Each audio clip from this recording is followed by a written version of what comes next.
நெட்ஜென் நேர்கள் அனைவருக்குமே கோடான கோடி நமஸ்காரங்களை தெரிவித்துக் கொள்கிறேன்.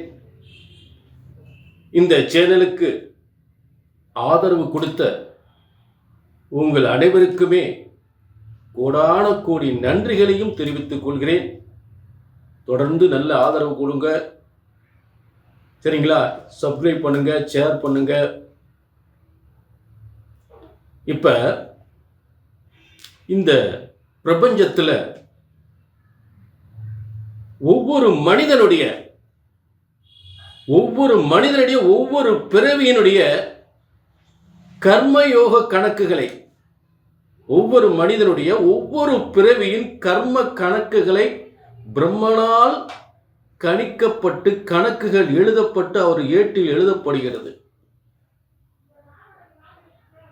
ஆக இப்படி ஒவ்வொரு பிறவியிலும் எழுதப்பட்ட கர்மாவின் கணக்குகள் இந்த பிறவியில் வாங்கி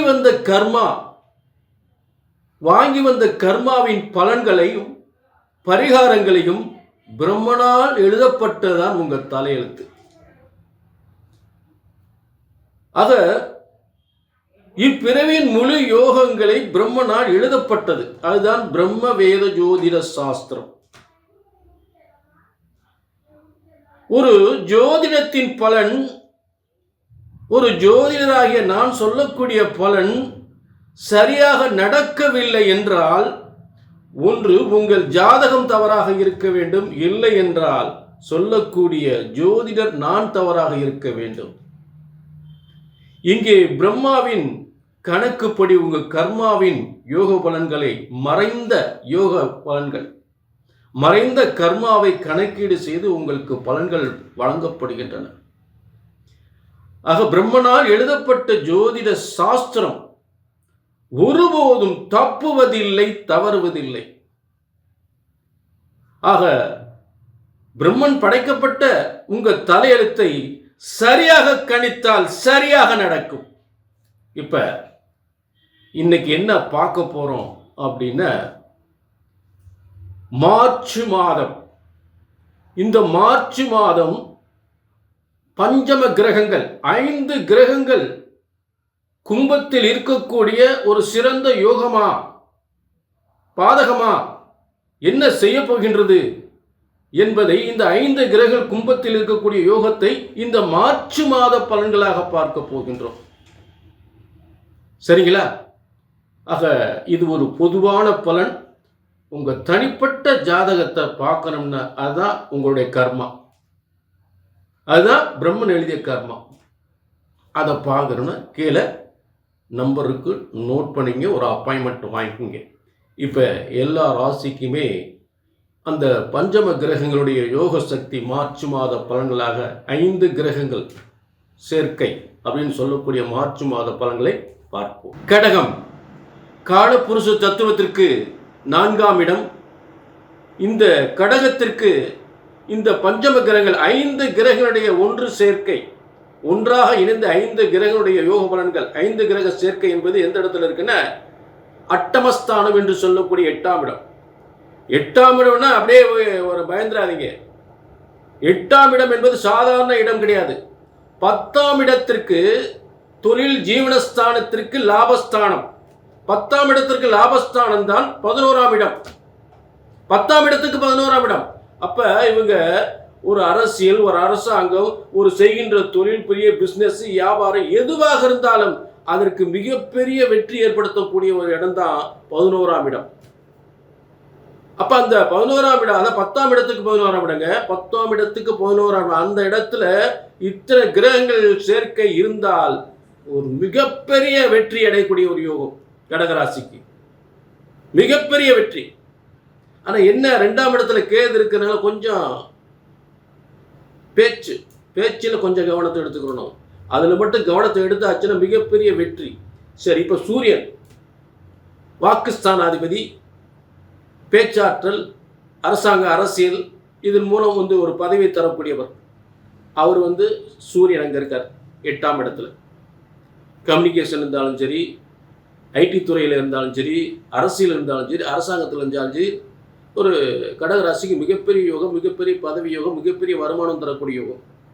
அடுத்து உங்களுக்கு புதன். அந்த புதன் கம்யூனிகேஷன், ஐடி துறை, இதில் மிகப்பெரிய வெற்றி ஏற்படுத்துவார். சகோதரர்களால் ஏற்பட்ட பிரச்சனைகள் தீரும். புரிஞ்சுட்டீங்களா? ஆக அடுத்து அவர்களால் ஏதாவது இப்போ சொத்து பிரச்சனைகளோ ஏதாவது ஒரு பிரச்சனை, டாக்குமெண்ட்டு இது சம்மந்தப்பட்ட பிரச்சனைகள், அது பிரச்சனைகள்லாம் தீரும். கடகராசிக்கு டாக்குமெண்ட் ரெக்கார்ட் பிரச்சனைகள் தீரும். அடுத்து சுக்கிரன் யாரு? 4, 11ஆம் அதிபதி.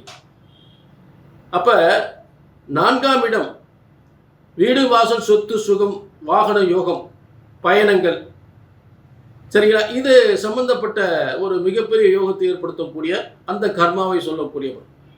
அவரும் ஒரு 8ஆம் இடத்துல இருக்கார். 8ஆம் இடத்துல இருந்தா சுக்கிரன் மட்டும் 8ஆம் இடத்துல இருந்தா சாதாரண யோகம் கிடையாது. உழைக்காம கை நிறைய பணம் கொட்டக்கூடிய யோகம். 8ஆம் இடத்துல சுக்கிரன் இருக்கும்போது கடின உழைப்பே தேவையில்லை, காசு பணம் கொட்டும். அடுத்து சனி பகவான். இந்த சனி பகவான் கடகராசிக்கு அவர் என்ன பண்ற 6/3, அதாவது இந்த 6/3/2026 அன்று அவர் எங்க போறார்? பாக்கியஸ்தானத்துக்கு பயிற்சி அடைகிறார். அப்ப அதுவும் மிகப்பெரிய பதவி யோகம், அரசியல்ல மிகப்பெரிய முன்னேற்றத்தை ஏற்படுத்தக்கூடிய இடம். அப்ப மீதி இருக்கிற கிரகம் யாரு? சனி பகவான் இங்க இருக்கும் போதும் உங்களுக்கு 7ஆம் அதிபதியாகி 8ஆம் இடத்தில் இருக்கக்கூடாது. அதாவது கூட்டின் மூலம் ஒரு நல்ல ஒரு வியாபாரத்தை, ஒரு தொழில் முன்னேற்றத்தை ஏற்படுத்தக்கூடிய இடம். 7ஆம் அதிபதி தனஸ்தானத்துக்கு தனஸ்தானம் பெறுவது அது நல்ல யோகம்தான். சரி, அதாவது அதே நேரத்தில் அடுத்து செவ்வாய். இந்த செவ்வாய் யோகாதிபதி, அதிர்ஷ்டக்காரகன். பூமியால், பதவியால், அரசாங்கத்தால், அரசியலால் மிகப்பெரிய வெற்றி. பூமி யோகம், பதவி யோகம், அரசியல் யோகம், அரசாங்க யோகம் என்று சொல்லக்கூடிய அத்தனை யோகத்தையும் தக்க வைத்துக் கொள்ளக்கூடிய ஒரு இடம். அடுத்து அதை ராகு, பிரம்மாண்டத்தை ஏற்படுத்தக்கூடியது. மிகப்பெரிய பிரம்மாண்டம், கடகராசியில மிகப்பெரிய பிரம்மாண்டத்தை ஏற்படுத்தக்கூடிய அந்த இடத்துல இருக்கிறதுனால தான் பிரம்மாண்டத்தை ஏற்படுத்தும், ஆச்சரியப்பட வைக்கும். தன் செயலால் ஆச்சரியப்பட வைக்கக்கூடிய ஒரு யோகம். 8ஆம் இடமும் ஆச்சரியமான வருமானம், ஆச்சரியமான தொழில் யோகம், ஆச்சரியமான பதவி யோகம், ஆச்சரியமான செயல்பாடு. இதுதாங்க இந்த மார்ச் மாதம் கடகராசி இருக்கக்கூடிய ஆச்சரியமான பிரம்மாண்டமான யோகங்கள், இந்த 5 கிரகத்தினுடைய யோகங்கள். அதே நேரம் இது பொது பலன்கள், உங்க தனிப்பட்ட கர்மாவை சொல்லக்கூடியது.